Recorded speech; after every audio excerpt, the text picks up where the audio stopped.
Assalomu alaykum hurmatli obunachilar. Bugun siz bilan noodatiy bitta taom tayyorlaymiz. Demak, kartoshka pyuresidan chuchvara buqib olamiz va uni suvda qaynatib, mazali bir taom tayyorlaymiz.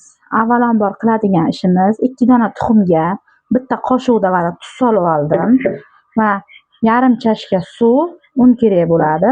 Qattiqqina qilib xamir qilib olaman. Mana ela olingan unimizni solamizda qattiq qilib xamir qorib olamiz. Suv, tuxum va tuz undan iborat xamir. Mana obunachilarimiz, qattiqqina xamirimiz tayyor bo'ldi. Endi buni ikkita zuvala qilamiz va dam olishga jo'natamiz. Biz qovurilguncha tayyorlab qo'ygan zuvalachalarimizni yana bir bor mushlab, qaytadan zuvala qilib olamiz.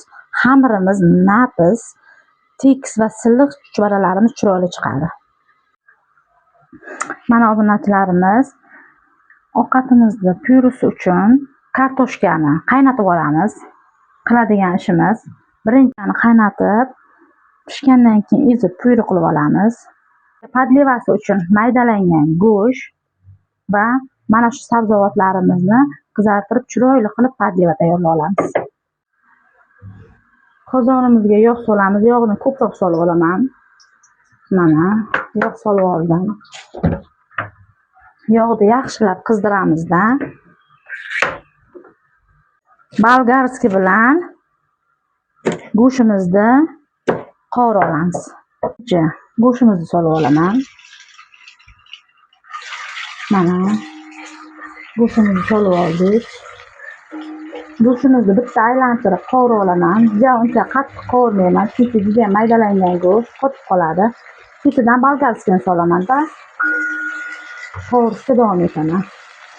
Qiladigan ishim, sabzilarni ingichka qilib, parrakcha qilib, keyin kubikcha shaklida to'g'rab olaman.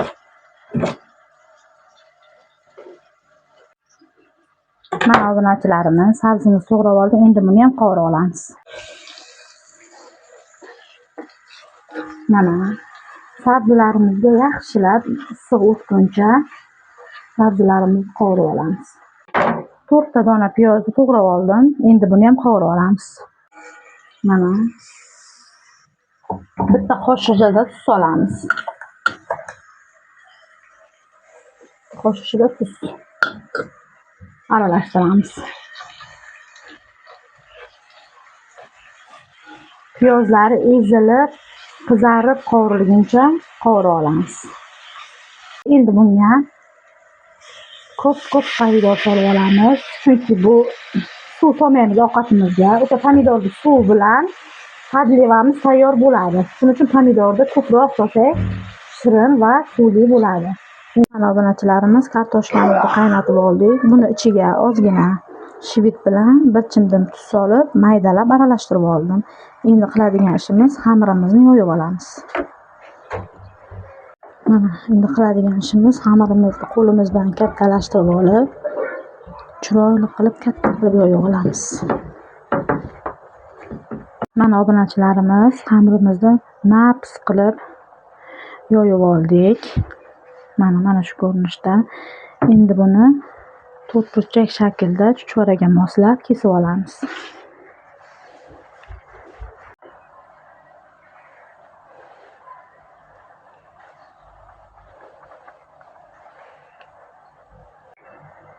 Mana shunday kattalikda xamirlarimizni kesib olamiz. Mana xamirlarimizni endi mana bu ko'rinishda taxlab olamiz. Va yana to'rtburchak qilib kesib olamiz. Endi mana shunday yana kattalikda kesib olamiz parchasini. Xamirlarimizni mana shu ko'rinishda yoyib oldik. Endi ichiga mana shuncha tayyor kartoshkamizni nachinkasidan solib, mana shunday ko'rinishda girdilarini yaxshilab bekitamiz, chunki suvimiz qaynaganda suvimizdan chiqib ketishi mumkin, ochilib xamirimiz. Mana shunday qilib chiroyli qilib chuchvara tikib olamiz.